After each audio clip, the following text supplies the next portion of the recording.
Sitawukhuluma abazalwane isihloko senkosi lesibekile enhlitweni yami namuhla sithi inhliziyo etivulekile. Haleluya. An open heart. Haleluya. Sitawube sikhulumela kulesi sihloko bazalwane. Ngiyana ukuthi uNkulunkulu esikhathini esiningi nangabe kunento la ithathako la ufuna ukusebenza kithi, ufuna kusebenza inhliziyo etivulekile. Haleluya. Lokuvuleka kwethinto bazalwane kulapho khona uNkulunkulu athi afuna ukusivulela iminyango, but ukuthi aqale avulele inhliziyo tethu kuqala. Haleluya. Ukuze ukuthi sikhone akhona ukusebenza kahle la kithi. Amen. Esikhathini esiningi bazalwane ikhona imcwana challenge kakhulu sihamba kule lapho lokufuna uNkulunkulu akusiko lokuswela lwati noma kuba bede nje info noma ukuthi singathole amathuba, but kuba uthi ngabe lehliziyo yethu ime kanjani. Haleluya. Ngisasho ukuthi i-challenge lenkulu lapho lekhona akusiko ukuthi sibantu sesinelolwati sesinalo futhi nema-resources sesicishe incubi sikakhona nemathuba futhi kakhona, but wena kube i-challenge kakhulu kuba lokuthi lenhliziyo yethu yona ime kanjani naNkulunkulu, because kuze kukhona ukusebenza kithi ukuthi ngakuthi inhliziyo yethu ibe in line with God, tivulekele kuNkulunkulu. Amen. Esikhathini esiningi abantu banevaliva kaNkulunkulu, but akupende ukuthi abakuthule inhliziyo yethu. Haleluya. Siyabona futhi nemandla nemangaliso yaNkulunkulu. Haleluya.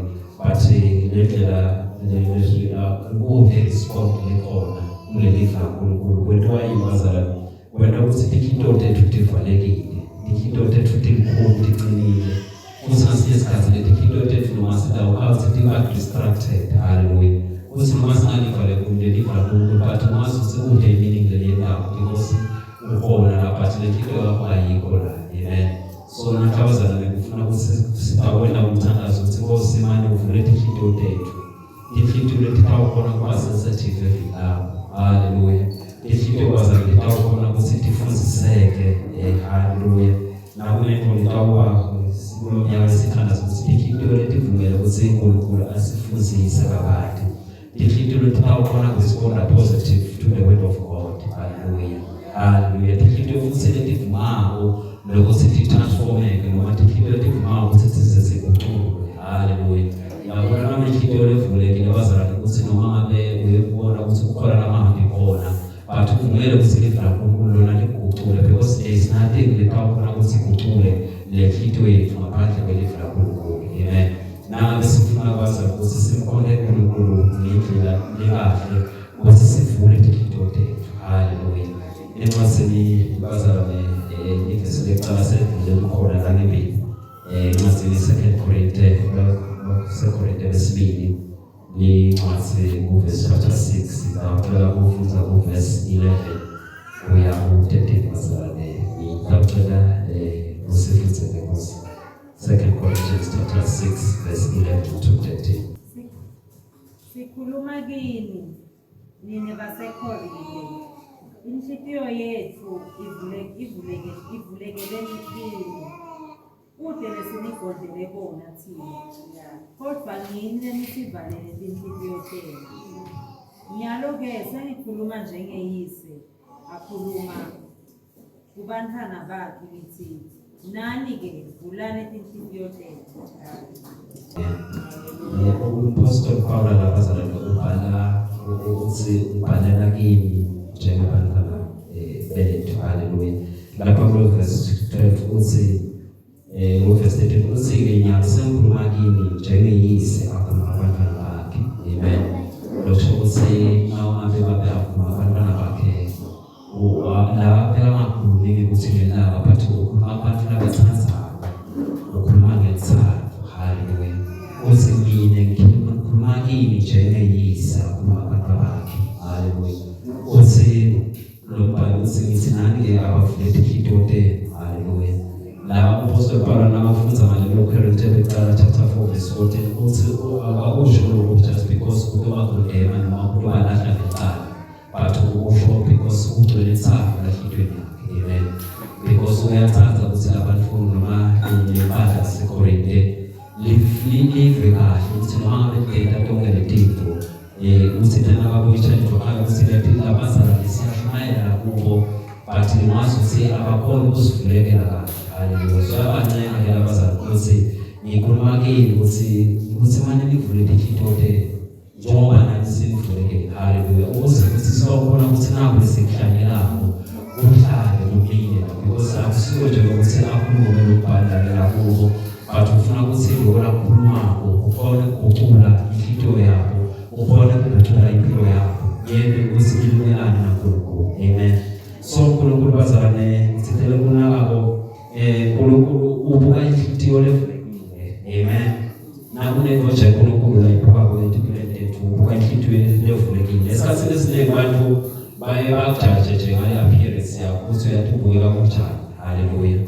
Uthi mhlawumbe ubukeka kuhloniphekile noma lamehlo nje abantu bakhona ukujaja nje ngale ngale ukuthi wena uvela jaje lapha. Amen. Bakujaja futhi nalokuthi unani empilweni nokuthi usigaba. Haleluya. Indlela nje abantu lapha kwabayo bakujaja futhi nalokuthi ngabe wena nje yini ama-achievements yonawo unemeleni ukuthi sowakhambisha yini empilweni. Haleluya. But uNkulunkulu bazalwane ubukane etulu kwaloko abuke ngakhathi enhlitweni. Haleluya.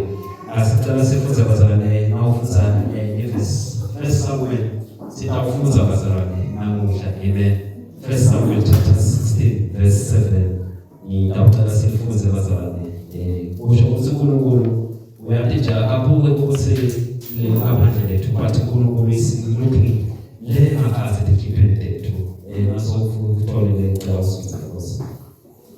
Kodwa Simakadze wakhuluma kuSamuel wathi, ungabheki ukubukeka nebuthe bakhe ngoba yena ngimalile. Simakadze akabuki tona timbo letinakwa ngumuntu. Umuntu ubuka ngephandle lemuntu, kodwa Simakadze ubuka inhliziyo. Haleluya. iBhayibheli bazalwane Simakadze ubuka inhliziyo. Amen. Because lokukhola kwethu Simakadze bazalwane akanandzaba ukuthi sinani noma ukuthi sibuka sinani, but Simakadze ufuna inhliziyo levumako because yena ukhona ukudeposita kahle la enhliziyweni yakhe. Ebeleni la enhliziyweni yethu wena Simakadze khona kuhlala khona. Amen. So ngikho bazalwane ukuthi umbhali la uthi Simakadze ufuna nje kufalela ikhathi enhliziyweni yethu. Ngikho lokukhosela uNkulunkulu bazalwane akanandzaba ukuthi siyakhona ukuphipha kweshumi noma umnikelo nokwakho. Amen. Lokho kuhle kumele futhi ukuthi sikwende. Haleluya. Futhi akunandzaba ukuthi sikusigaba bani esontweni noma sikusigaba bani empilweni, but uNkulunkulu ufuna inhliziyo. Akunandzaba bazalwane uNkulunkulu akumendi futhi ukuthi athuthumele ukuthi hayi kanti bantu semzala manje semkholo lami semhambela iminyaka. Haleluya. Futhi socishe nasesontweni futhi akanovi utholakala nje asesontweni. Lokho akumendi Simakadze ajabule ngalokho, but Simakadze ukhona ukujabula ngenhliziyo lethu. Amen. Futhi akanandzaba nokuthi uyathi ukuthi nemigomo lebekiwe ukuthi singaphuli lokubekiwe maybe lokubekwe evilanga ukuthi sicaphele singaphuli because kulula bazalwane sathi nje kuzophela ugcina nje sekuyinombhanya ukuthi lokhu kumele ngakwenzi lokhu ngakwenzi, but uphaka ukuthi le nhlitiyo yona ikhashana nakhulunkulu. Simakadze bazalwane into lejabulesako ukuthi noma singahlabela sithandaze simkhonde ngawo konke Simakadze lasibindele kona, but nabe sinenhliziyo levalekile uNkulunkulu lo ngeke kuze kumthokothise. Haleluya. Simakadze bazalwane ufuna inhliziyo levulekile. Haleluya. Futhi bazalwane lokunye inhliziyo levulekile noma ngenhliziyo levalekile iyawuvala umsebenzi kaNkulunkulu. Haleluya. A closed heart blocks God's work enhliziyweni lethu. Haleluya. Because vele ukusebenza uNkulunkulu kuzakhona kwendeka ukuthi ngakudeposite enhliziyweni lethu. So nabe inhliziyo ivalekile isho ukuthi ayikhona ukumvulekela Simakadze. Haleluya. Inhliziyo bazalwane levalekile esikhathini esiningi iyakwana futhi nebulungiso. Haleluya. Because uNkulunkulu asonke isikhathi ukuthi ngakuthalisele inhliziyo lethu. So uma ngabe inhliziyo yethu ivalekile futhi nesikhona ukulungisiswa because uNkulunkulu ukhona ukuthi alungisiswa umuntu onenhliziyo levulekile. Haleluya. Futhi inhliziyo levalekile bazalwane ayifuni iqiniso. Hayi ukuthi ayifuni but ayathakazela. Haleluya. Lokho ukuthi nje wena noma ngabe sokuqala ukukhuluma nje iqiniso ngalo usilefito yakhe ivalekile lo muntu lo ojabusazi. Haleluya. Futhi into levalekile bazalwane lokonyele kwetabo kuhlungu empilweni ethu iyakucima ngalo. Haleluya. Uthi bazalwane wahamba udive ukuthi yatigxayela empilweni ukuthi ngabe siyabuza ngabe ngentwa yini akwende ukuthi into yakhe ivalekile. Haleluya. So bazalwane kumele ukuthi siqaphele thina. Jesu wakhuluma bazalwane kubantu le levalekile. Na ufunza incwadi yaMateyu chapter 15 lapha verse 8 abekhuluma ukuthi labantu yathi bakhona ngedizebe temlomo nje phela into tabuthi kashane na. Haleluya. Bazalwane na Jesu lokho wakumphatha because uma ngabe samkhona uNkulunkulu ngedizebe temlomo phela ngikhitiyo naye bazalwane kumele ukuthi angakhona ukuthi deposit afune la empilweni yethu. Haleluya. Into bazalwane ukuthi ikhitiyo levalekile bazalwane ngasinye isikhathi uma udenele kwazi ukuthi letenda kusikhitwe emikhathi ivalekile. Amen. Ikhitwe levalekile bazalwane ngiyayina ukuthi ngasinye isikhathi yendiwa flow. Haleluya. Lokuthi nje umuntu eneflow kakhulu ekhitweni yakhe igcine lekhitwe yakhe seyivalekile. Lokunye uhlangane nama-disappointment amaningi ekhitweni yakhe yagcina lekhitwe seyishada. Haleluya. Lokunye futhi into yakhe ilokuthi ivaleke igcina ukuthi la ngaphansi kunenvudeleso lohamba nayo liguluhla lokuthi akhona ixolelo. Haleluya. Lomunye umvakaza khona ukuthi uyabona ngendlela but uyathola ngendlela ukuxolela namuya. Uthi uyabona phansi ukuthi le manje yeleka because le kuyamlimata. Bazalwane ukubita ukuthi ngasinye isikhathi lethi bakusho ukuthi kulula ukuthi sithi let go. But because sifuna ukukhona kahle uNkulunkulu ngeke sisesikona ukukhona uNkulunkulu sine unforgiveness kaThixo tethu. Lokho kuyayena ibazalwane ihlitho ivaleke. Uthi noma ngabe singabathi ngakhuluma lifa kanjani but lokuthi wena nje ukhona lento losolo ibambile. Haleluya. Lokunye bazalwane ngoba nje proud. Lokuthi nje uthi uyadima uyathatha nawe uyabala. Haleluya. Leyo kuyayena ukuthi lehlitho yethu ivaleke. Usho ukuthi because umwazi waba proud. Lokho ukuthi ukhona la ngakhona ukulungisiswa khona lo muntu. Utawutshela ini nje bani? Because lokho kuyadala. Amen. So lokho proud nje bazalwane lokuthi kukhomenta isiBhayibheli uNkulunkulu uthi abaphamisa abathombisa because ukuthi phamisi bazalwane. Lokho ukuthi nakude lokungenabo la kubo. Amen. But bazalwane lokho kuyayenda ukuthi lekhitho yakho ibe khona ivaleke. Kanti uNkulunkulu bazalwane namhla ufuna ikhitho levulekile. Haleluya. Bazalwane uma ngabe lekhitho yethu ivalekile ukhona kwethu bazalwane nosho usukutaba wiki ngeke kusebonakala. Haleluya. Across heart we get the faith yet blended. So asikhona bazalwane ngekhitho uNkulunkulu levulekile kusathokhola ukuthi khona kwethu ubonakala uqine kusini. Futhi masilekhitho bazalwane levulekile lithanda futhi liyakhona ukuthi likhule but la ikhitho khona ivalekile. Ugcina sekude sakhe. Ugcina nje umuntu akhula nje ihliphe ungathi ukuthi yathi bamazo sije. So abalithi ngeni futhi yathi ihliphe abanasi abalithi. Because lo muntu lehliphe yakhe siyavaleka. Haleluya. Futhi lo muntu lo na ihliphe levalekile bazalwane. Lokho sokuthi lo muntu loyo so ngeke futhi asakhona naye iobedience nje yikho lengasabi nayo. Haleluya. Kusho ukuthi lehlitho yakhe yasavaleka sakhona ukuthi ingaluseleka. But uNkulunkulu bazalwane namhla uyasimema. Uthi ngifuna lehlitho tethu. Haleluya. Lishisa nje la bazalwane uNkulunkulu ufuna lehlitho tethu. Haleluya. Because uma unehlitho levulekile obedient heart. Ngiyo le tawo wena ukuthi uyathina namhla ngiyafuna ke awuyeke umfasi ngathi ukuthi ngabuthini ngelifa lakhe. Empilweni. Haleluya. Futhi bazalwane ihlitho levulekile iyakhona ukumukela lifa laNkulunkulu. Haleluya. Waba nehlitho levulekile bazalwane lifa laNkulunkulu usimidele nje ulimukela lapho uva ukuthi yathi ukhona empilweni yethu. Kuba lula lokuthi lifa laNkulunkulu. Amen. Nasi ngicela sifunze bazalwane incwadi ya Luka chapter 8. Verse la likhuluma verse lejwayelekile. uJesu ngeke umfanekiso ngenhlanyelo. Haleluya. Umfanekisa ngenhlanyelo bekasahlanyela. Luka chapter 8 kusuka kuverse 11 ukuya 15. Amen. Lo mfanekiso uchaza lokhu. Inhlanyelo livila uNkulunkulu. Kuhlanyelwa kwaleyo leyawela endleleni kufanekisa labo labalivako livila uNkulunkulu.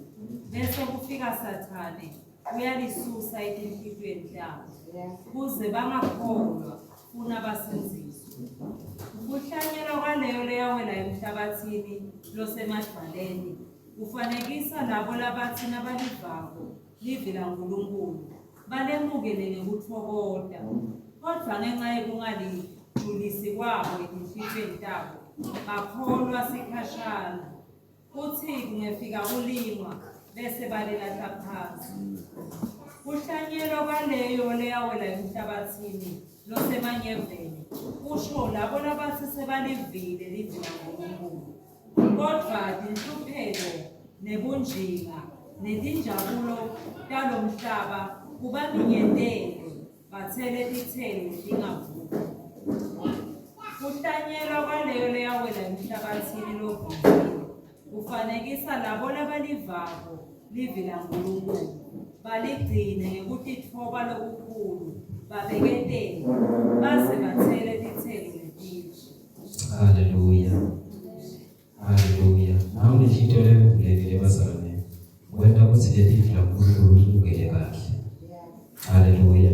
Ishito levulekile bazalwane ithi ngaliva lelivila uNkulunkulu ilivumele ukuthi lento umsebenzi lophelele. Uyabekisa Jesu langidla 94 dale mhlabathi because lo mhlabathi bazalwane wawurepresenta ishito lebandla. Amen. Uthi abanye balemukela because vele upossible ukuthi noma sidinge labazalwane silimukele lelivi. Masinyane nje selabi because letifido tivalekile. Amen. Futhi letifido nabe tivalekile bazalwane kunewendeka nje ulivile but nje kube wesikhashana ngalo ukuthi ulive nje sakurunya phize futhi masinyane nje phize futhi liphele. Lapha futhi letifido levalekile yabe ukuthi lenyawo lena sinulo lemanyiwe lathi nakhula yasiyapinyeteleka. Hallelujah. Kwaba mayini kwaba ngone condition yalefiti. Amen. But Jesu namhla usipitela kunawo ukuthi ulomfanekelo ukuthi lovunzile lofanele ukuthi lelivila uNkulunkulu bathe balifa baligcina ngikuthoba ngikutithoba lokukhulu babeketela baze bathele lithelo lelihle. Lokusho ukuthi once wamukela lefiti levulekile yakhona ukuthi igcine levila uNkulunkulu ugcine la sofika khona so produce ama-fruits. Hallelujah. Awuboni bazalwane kuthela lithelo esiloko izifito eyivalekile. Because the Lito was a nana bimura livra uNkulunkulu lifike lithume la Lito lingaholi besihahla lesikolo ukuthi sikhule bese sidela sela titselo. Namhla bazalwane lona mema ukuthi kasibe nelifito letivulekile ukuze uNkulunkulu bazalwane ufuna usibona sithela titselo. Akujabulisi nje ukuthi ahlanyele lifaka onke abana kusukela ngaqala nje pray for but sulukude titselo. Kwentwa yini because the Lito eyivalekile bazalwane. Hallelujah. Samthandaza uNkulunkulu ukuthi namuhla ngase masipha nje ikhito levulekile. Oh Jesus. Hallelujah. Futhi ikhito levulekile uNkulunkulu levulekile uNkulunkulu lithembiso kaNkulunkulu lenta ukuthi likhona kwigcudu lekhito yethu. Hallelujah. Lethembiso letihle uNkulunkulu lanato ngathi. Futhi ayikuthi ukuthi ngabe kusakuthi yayidimanda but uNkulunkulu indlela nale patient nayo etifident ukuthi tivuleke. Ngiko na ufunza incwadi ya Hezekiya chapter 36 verse 26 uqala sifunze nayo bazalwane. Uthi uNkulunkulu lo uniketana nefiti. Ngeke futhi uzukona ukuthi ungayifuna kanjani but uNkulunkulu yena yedwa lo khona ukuthi provide ngale fiti. Hallelujah. uNkulunkulu amayidemand futhi angeke azakona ukuprovide. Hallelujah. Because ukusho lo because uyathi ukuthi kunendlela nakawena ngayo ukuthi akunikele lekhiti. Amen. Ngicela sifunze bazalwane Hezekiya nabaphethelwe iGesu noma Hezekiya chapter 36 verse 26. Amen. Ngiyawunika inhlitiyo lensha ngifake umoya lomusha ekhathini. Ngiyawuyikhipha inhlitiyo lelitshe kini ngininike inhlitiyo yenyama. Hallelujah. uthi Jesu uyawikhipha inhliziyo le, uyawusinika inhliziyo lesha. Namhlanje abazalwane nathi kulona lo yathi Nkosi mayine ifuna nenhliziyo lesha. Haleluya. Uthi uyawufaka umoya wakhe omusha ekhazikitsi. Because kule nhliziyo lesha uthi ukuthi kube khona into letisha.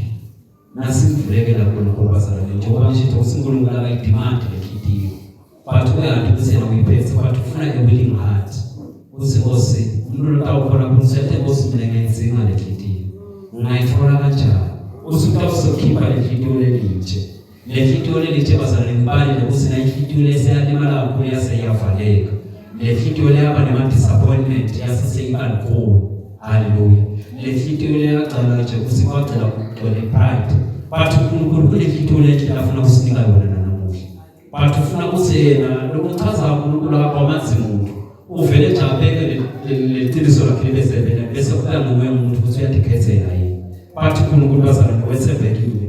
uNkulunkulu futhi ufuna ukusinika nenhliziyo lesha yenyama. Inhliziyo letawukhona kuba sensitive kuNkulunkulu. Ikhona kusheshe imove uNkulunkulu. Hallelujah. Inhliziyo bazalwane letawukhona ukuthi ibe mnene ithobeke. Oh Jesus. Hallelujah. Ikhona kuba mnene kunalabanye abantu. Uyabona umuntu lenhliziyo levulekela kakhulu kuba compassionate towards other people. Hallelujah. Awumsole but inhliziyo levumele ukuthi iguqule ukuthi Nkosi manje ngiyaphendula ngaso sonke isikhathi. Inhliziyo levulekele bazalwane inhliziyo letawuvuma ukuthi ngaso sonke isikhathi uthi Nkosi ngiyaphendula. Uthi uNkulunkulu nakhuluma kuDavid ukuthi sengitholile lo muntu wenhliziyo yami. Ngani ngoba David kamuntu bakasina ababona ukuthi akayedingi kahle. Anehliziyo yokuphendula ngaso sonke isikhathi. Ngiyona ngathi wakujabulisa uNkulunkulu because ekasina ababona ukuthi yathi ukhona into engahambi kahle engabayendi kahle. Athi Nkosi ngiyaphendula. uNkulunkulu ufuna ukuthi bathi sibe nenhliziyo lenjalo namuhla. Hallelujah. Uthi Nkosi siphendule. Imini ngamihla abazalwane siyona ukuthi iBhayibheli nangasithi sithe sono sisona siqale mafuthi simenda nje umuntu kuba umqali mama. Lokho ukuthi ngaso sonke isikhathi sithi Nkosi manje kanje kunenhliziyo enhle. Hallelujah. Uthi umbhali mabala onke Nkosi awugcolisa umoya wami. But Nkosi ngishade kuwo. Umthandazo bazalwane each and every day bazalwane nawuvuka nomashona la uthi Nkosi hlala inhliziyo yakho. Sawusika wena bazalwane ukuthi kube uNkulunkulu inhliziyo yethu inhliziyo layijabulayo maye. Asathi uNkulunkulu maye abantu abanye abathatha because inhliziyo yabo tilungele ukuthi ihlale nje ihlambulelekile kiyo. Hallelujah. Futhi inhliziyo letivulekile bazalwane ufuna inhliziyo elale ukulalela uNkulunkulu ngaso sonke isikhathi. Because uNkulunkulu bazalwane uyakhuluma lenhliziyo yethu but uze umuve kahle ukuthi ube nenhliziyo evulekile so that you can able to obey God's command. uNkulunkulu uhlala khuluma bazalwane sonke isikhathi. But ukuthi singamuva kwento ukuthi inhliziyo yethu imvalekile isikhathi. Hallelujah. uNkulunkulu bazalwane into yinje la hlala khona uspecialize nje ukuthi aguqule inhliziyo yethu ngaso sonke isikhathi. Hallelujah. Hayi ngaphandle lethu but aguqule ngaphakathi lethu. Nawu ufunza incwadi yabaseRoma 12 bazalwane. Ukhuluma lombhalo ukuthi size siguqule ngento kabusha kwedumbu yethu. Ukhuluma ukuthi inhliziyo yethu iyenziwe kabusha ngaso sonke isikhathi. Ukuze sawubona abantu nakuNkulunkulu kuhlela kubekele impilo yethu. Hallelujah. Siyamthandaza sifakaze bazalwane ukuthi namuhla siyamathanda inhliziyo leticilile impilo yethu. Asiphe nenhliziyo yenyama. Hallelujah. Futhi bazalwane inhliziyo levulekile iyakhona ukuthi iproduce lethando necompassionate. Hallelujah. Leti inhliziyo bazalwane nawe letivulekile nawufunza incwadi yabaseProverbs chapter 4 verse 23 uthi lo mbhali ngethuba wonke kasiphatha inhliziyo yethu ngoba lakiyo igcwele tiyalo. Hallelujah. Because lakiyo kuningi letiyalo letigcwele letiphumayo. So bazalwane uma ngabe inhliziyo yethu ivulekile sawubona ukuthi sikhona ukuxolela lula. Hallelujah. Futhi sitawubona ukukhombisa umusa kulomunye nalomunye. Hallelujah. Futhi sitawubona bazalwane ukhona. Sikhona uNkulunkulu because siyavuma inhliziyo yethu. Hayi ukuthi kuzobe khona task force but sithabe sikhona nje with a willing heart. Uyathunyaza abantu bazalwane ukukhona kunhliziyo levumayo. Nokubona abantu bona kuzathi into bayithathako. Into lesuka inhlizweni wawamvuza uyathi ukuthi bani noma endabeni uyabona nje ukuthi hayi kusuka inhlizweni yakhe lento. Lokho ukuthi futhi bese uvula nje lesakho bese liya overflow ngalokuwabo lapha eve ukuthi umuntu lekula indawo yenda nje nahluthu lolwetsa because lehluthu yakhe ivulekele kuNkulunkulu. Haleluya. Futhi noma lehluthu levulekele bazalwane kwenda ukuthi uyakukhona ukuthi umvuthu lo yantisatha ungafana nje ukuthi uthi hayi ngiyanisatha bazalwane but usebuye uzaya ukulokusatha khona mlonyeni but nokunaka lehluthu levulekele ukuthi ngiyanisatha bazalwane uliva losatha makhuluma. Haleluya. Ihluthu levulekile leyo bazalwane. Amen. Ihluthu bazalwane lelikhuni ivame kulimata abantu. Oh Jesus, siyathandaza ukuthi maya sithi ihluthu levulekile because lehluthu lelikhuni bazalwane yabalimata labanye abantu. Haleluya. Labanye bazibalimala bazabathi anti mina ngibhizi ngiye kuphi because wahlangana nomuntu lokakaza lehluthu levalekile lebesaze ingithe. Bane bazalwane labanye labalimele empilweni yethu sabalimata because ihluthu lethu betinkaze tiqinile thina bavulekile kuNkulunkulu. Futhi bazalwane ihluthu levulekile yawena futhi ukuthi khona futhi kusiphize iphilize labanye labaseceleni kwethu. Because bazalwane umuntu uze abone kuphila uva ukuthi kwentwa yini uve ngazuthi abantu nabasothele kumoya ngazuthi bayaphila bayathatha ukuthi ukhuluma ngawo because lokhu lehluthu levulekile uve ukuthi nabakhuluma nabantu uve ukuthi ngemva ukuthi unephila lamoyeni. Why? Because lokhu lehluthu yakhe ivulekile. Haleluya. So bazalwane sesakuphetha nje sesikagcina ihluthu lethu tivulekile. Singatigcina njani ihluthu lethu tivulekile? Ukuthi bazalwane sibe mnene njengaJesu Kristu. Uthi Jesu ubanini mnene njengoba nami ngimnene. Haleluya. Jesu wazalelana ihluthu levulekile yethathu. Ngiyolo kutawela ukuthi ihluthu yethu ivuleke. Futhi lokusikwende intentional bazalwane ukuthi ngiyakwenda ukuthi noma bekuthinde kulokuxolela kukhulu but sekuzame. Haleluya. Because ivele bazalwane fokuvele sasilo lutawuvela ukuthi ayisengayenda. But ilo lutawuvela ukuthi incinga yakhe iyo ungemalanga. Uthi ozwethe ngiyahluleka kuxolela but Nkosi ngicela ukuthi ngixolele. Haleluya. Kuloko bazalwane ufuthi ukupractice nalokuxolela ukuthi yathi ugcina sokuxolela utawuva kancane kancane usukele lo mthwalo. Haleluya. Futhi kulokutawubona bazalwane ukuthi ukhona bazalwane ugcina lehluthu yakho ivulekile ukuthi utinike isikhathi nelive laNkulunkulu. Uspende isikhathi ekhoneni kaNkulunkulu. Amen. Because bazalwane njengoba shintele ivasi kusekhona ngala kesini ukuthi uNkulunkulu lo nikana lehluthu. The time futhi nelive laNkulunkulu utinike isikhathi naye. Yakwenda ukuthi bazalwane lehluthu yakho uve ukuthi iyavulekela kuNkulunkulu. Haleluya. Haleluya. Futhi nakuzana ukuthi njengoba eshinto ukuthi Davide kuNkulunkulu lathi umuntu wehluthu yakhe because quick kuresponda la anusa khona. Umuntu lokavuma ukuthi uyathi abathi uyabona ke bani abaphetha icele ukuthi uyabona ke laphendeka kahle. Uma umuntu aba resistant notawuwese ubani khaya but forma kulungiso usimanya abantu usungulosisile. Because nasizathu yena wavele ngabona but lo lapho ngiyabona ukutshela ukuthi uyathi elungisana but kuzokhona ukuthi umende uNkulunkulu aphile yena ukuthi uvume ukuthi ulungisiswe. Haleluya. Hayi ungakwenda ukuthi kutaba into yanyalo but uwende ukuthi kube yinto letawendeka masinyane. Haleluya. Because bazalwane lokudelay nje lokuthi anyway ngiyapha nanzabani uyayenda ukuthi lehluthu levele sekucela ukuthi nasokuthi nje abathiyana ngolofana. Haleluya. Now futhi athwase Proverbs chapter 3 verse 15 lombhalo ukhona amagama athi umbhalo usitshela ukuthi lamuhla naliliva livulakhe ningadede tibe khona izinto tethu. Haleluya.